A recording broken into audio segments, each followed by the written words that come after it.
1947 के बाद से दुनिया का अंत पता करने के लिए डूम्सडे क्लॉक का यूज किया जा रहा है और इस क्लॉक की शुरुआत रात के 12 बजने से 7 मिनट पहले हुई थी और रात के 12 का मतलब था दुनिया का अंत। लेकिन 2018 में इस क्लॉक को 2 मिनट आगे सरका दिया गया था। आजकल कोई भी न्यूज किसी भी कंट्री के बीच में हो रहे टेंशन के बिना सुनना नामुमकिन है और बहुत सारे लोग यही सोचते हैं कि अगर वर्ल्ड वॉर 3 होती है तो ऐसे समय में आप क्या करें और कहाँ पे जाए। इसलिए मैं आपके सामने पेश कर रहा हूँ, आपके सामने है अब तक के सबसे 10 सेफेस्ट कंट्रीज अगर वर्ल्ड वॉर 3 होती है तो। Number 10 USA. फिलहाल जिस तरह की पॉलिटिक्स चल रही है उसके हिसाब से अमेरिका खुद वर्ल्ड वॉर 3 चालू कर सकता है या फिर उसके पीछे का कारण तो बन ही सकता है। तो हम लोग अमेरिका को सेफ प्लेस क्यों कह रहे हैं? इसके पीछे का कारण यह है कि अमेरिका ने कोल्ड वॉर के दौरान उनकी बहुत सारी बिल्डिंग्स का कंस्ट्रक्शन किया है और उनमें अंडरग्राउंड बंकर्स भी है। इससे ज़्यादा इम्प्रूवमेंट ये है कि अमेरिका अब तक की सबसे ज़्यादा हेवीली गार्डेड कंट्री में से एक है। अमेरिका पर अटैक करने वाली कंट्री को बहुत ज़्यादा मुश्किलों का सामना करना पड़ सकता है, जैसे कि वहाँ की हेवीली ट्रेन आर्म फोर्सेस और वहाँ के लोगों से भी जिन्हें वेपन्स कैरी करने की परमिशन है। और अमेरिका के पास बहुत ज़्यादा एडवांस एंटी मिसाइल सिस्टम भी है जो पूरी दुनिया में फैली हुई है। यूएस गवर्नमेंट और मिलिट्री बहुत ज़्यादा सिक्रेटिव है, तो क्या पता उनके पास किस तरह का डेंजरस वेपन हो सकता है जिनके बारे में किसी को अब तक तो पता नहीं है। Number 9 Switzerland. स्विट्जरलैंड कंट्री शांति का प्रतीक है और यह कंट्री किसी भी वॉर में पार्टिसिपेट नहीं करने के लिए बहुत फेमस है। 1815 के बाद इस कंट्री पर नेपोलियन ने अटैक किया था, उसके बाद से यह कंट्री किसी भी वॉर में अब तक शामिल नहीं हुई है। अगर वर्ल्ड वॉर 3 होता है तो स्विट्जरलैंड के वॉर में पार्टिसिपेट करने के चांसेस बहुत ही कम है। लेकिन ऐसा क्यों? स्विट्जरलैंड की खुद की एक पॉलिसी है जिसमें वो हमेशा न्यूट्रल रहती है। यह कंट्री दुनिया में शांति का संदेश देना चाहती है और अगर वर्ल्ड वॉर 3 शुरू होता है तो यह कंट्री वॉर को रोकने की कोशिश जरूर करेगी। भले यह कंट्री फ्रांस, जर्मनी, ऑस्ट्रेलिया और इटली से घिरी हुई है, लेकिन इस कंट्री के पास एक नेचुरल डिफेंस है जिसे पूरी दुनिया से अलग रखता है और वो है उसके बड़े बड़े माउंटेन्स। यह माउंटेन्स इस कंट्री के लिए एक डिफेंस सिस्टम का काम करते हैं, जहाँ पर बहुत सारे आर्म डिफेंस सिस्टम माउंटेन में छुपाए गए हैं। इनका यूज सिर्फ डिफेंस के लिए किया जाता है। Number 8 Australia. अगर हम मिलिट्री के हिसाब से सोचते हैं तो ऑस्ट्रेलिया के पास बहुत सारे नेचुरल एडवांटेजेस है जिसकी वजह से वर्ल्ड वॉर 3 के दौरान ऑस्ट्रेलिया एक सेफ जगह रह सकती है। इनमें से पहला ये है कि यह कंट्री पूरी तरह से पानी से घिरी हुई है और इस कंट्री के आसपास ऐसा कोई भी पोर्ट नहीं है जहां से मिलिट्री अटैक को कंडक्ट किया जा सके। और ऑस्ट्रेलिया पर पानी से अटैक करना मतलब किसी डरावने सपने से कम नहीं है। ऑस्ट्रेलिया की सभी बड़ी बड़ी सिटीज ऑस्ट्रेलिया में पूरी तरह से फैली हुई है, जिसकी वजह से अगर किसी को ऑस्ट्रेलिया पर अटैक करना हो तो उसे बहुत सारे न्यूक्लियर वेपन का इस्तेमाल करना पड़ेगा और इस अटैक की वजह से पृथ्वी पर पूरा जीवन ही खत्म हो सकता है। ऑस्ट्रेलिया पर अटैक करने का मतलब ट्रांसपोर्ट और लॉजिस्टिक सिस्टम को बहुत बड़ा नुकसान पहुंचाना हो सकता है, जिसकी वजह से ये वॉर कोई भी नहीं जीत पाएगा। अगर वर्ल्ड वॉर 3 की शुरुआत करने वाले पूरी दुनिया का अंत नहीं करना चाहते हैं तो ऑस्ट्रेलिया एक सेफ लोकेशन हो सकता है। Number 7 Fiji. फिजी एक फेमस टूरिस्ट प्लेस है जो पूरी दुनिया से आइसोलेटेड है। ये परफेक्ट प्लेस है पूरे दुनिया को छोड़कर टेंशन भुलाने के लिए और वर्ल्ड वॉर 3 के दौरान छुपने के लिए भी एक अच्छी जगह हो सकती है, क्योंकि फिजी ये 332 अलग अलग आइलैंड को मिलाकर बना हुआ है, जिसकी वजह से इस प्लेस पर ग्राउंड अटैक काम नहीं कर सकता और इस प्लेस का डिस्टेंस दूसरे कंट्री से बहुत ज़्यादा होने की वजह से यहाँ पर पानी से अटैक करना भी बहुत ही मुश्किल है।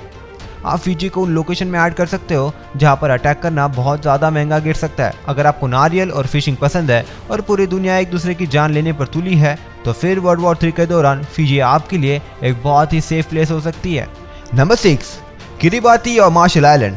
अगर आपको लगता है कि फिजी के बारे में सबको पता है या फिर उस पर अटैक होने के जरा से भी चांसेस है तो आप वहां से मोटर बोट लेके फिजी के नॉर्थ में 2000 किलोमीटर की दूरी पर बहुत ही ज्यादा आइसोलेटेड किरिबाती या फिर मार्शल आइलैंड पर आप जा सकते हो।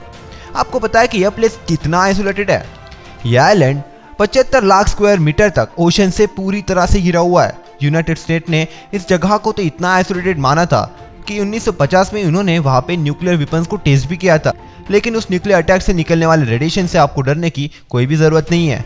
उस टेस्ट के बाद बहुत समय बीत चुका है और टेस्ट करने के बाद ये पता चला है कि वहां पे रेडिएशन की जो लेवल है वो 1% से भी नीचे आ चुकी है। Number 5 New Zealand. न्यूजीलैंड के पास भी ऑस्ट्रेलिया की तरह ही बहुत सारे नेचुरल एडवांटेजेस है, लेकिन उनके पास कुछ एक्स्ट्रा भी है।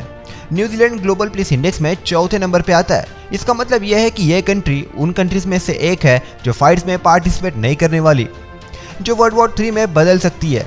और इस कंट्री की आधी से ज्यादा पावर की जरूरत यह कंट्री खुद ही अपने हाइड्रो प्लांट की मदद से पूरी करती है। इसका मतलब अगर कोई कंट्री न्यूजीलैंड के साथ कांटेक्ट बंद कर देती है या फिर आइसोलेटेड करके इसके सारे रिसोर्सेज को जैसे कोल और ऑयल को कट ऑफ कर देती है, फिर भी न्यूजीलैंड कुछ बिल्डिंग्स और बहुत सारे मेडिकल फैसिलिटीज को इलेक्ट्रिसिटी आराम से प्रोवाइड कर सकती है। और वहाँ भी लैंड भी फर्टाइल है, जिसकी वजह से कंट्री के लोग भी आइसोलेटेड होने के बाद भी आराम से रह सकते हैं।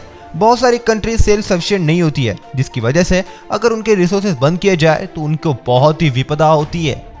Number 4, Chile. चिली एक कंट्री साउथर्न अमेरिका के साउथ साइड के किनारे पर स्थित है और इसके साउथर्न साइड में एक और लोकेशन है जिसका नाम है पुनाटा एरिया।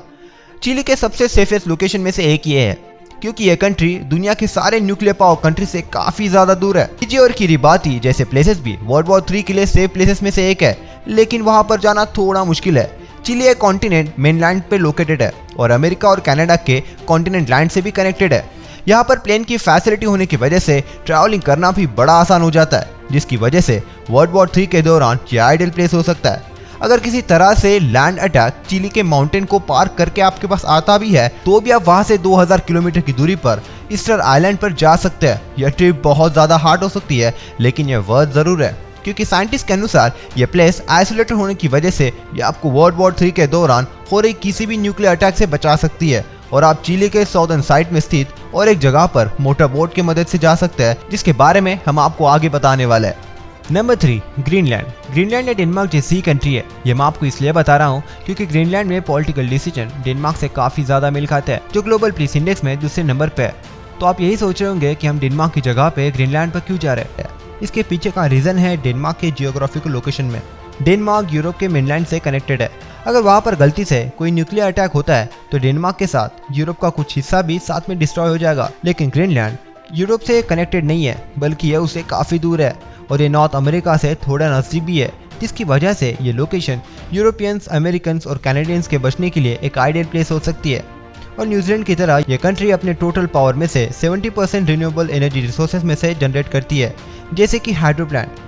अगर यह कंट्री वर्ल्ड वॉर 3 के दौरान आइसोलेटेड हो जाती है तो भी ये इनके लिए बहुत बड़ा प्रॉब्लम नहीं होगा।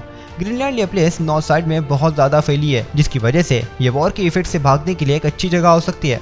अगर यूरोप या फिर नॉर्थ अमेरिका में न्यूक्लियर डिटोनेशन होता है तो न्यूक्लियर अटैक की वजह से हो रहे प्रॉब्लम्स को दूर जाने के लिए ग्रीनलैंड की नॉर्थ साइड एक अच्छा ऑप्शन हो सकता है। Number 2, island. Island global peace index में पहले स्थान पर आती है, जिसकी वजह से ये लोकेशन दुनिया के सबसे सेफेस्ट प्लेस में से एक हो सकती है। आइलैंड के पास अब तक के बताए हुए चारों कंट्रीज के चारों फायदे एक साथ आपको मिलेंगे। न्यूजीलैंड और ग्रीनलैंड की तरह यह कंट्री खुद की पावर खुद जनरेट करती है, लेकिन आइलैंड ने इन्हें बहुत पीछे छोड़ दिया है। यह कंट्री खुद के टोटल पावर में से 85% पावर रिन्यूएबल एनर्जी रिसोर्स में से खुद बनाती है।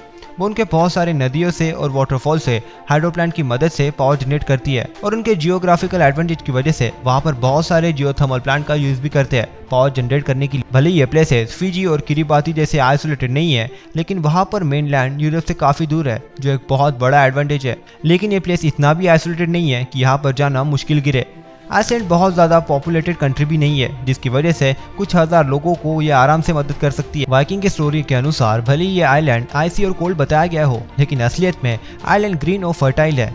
यहाँ पर फूड और प्लांट को ग्रो करना आसान है और रहने के लिए भी जगह है।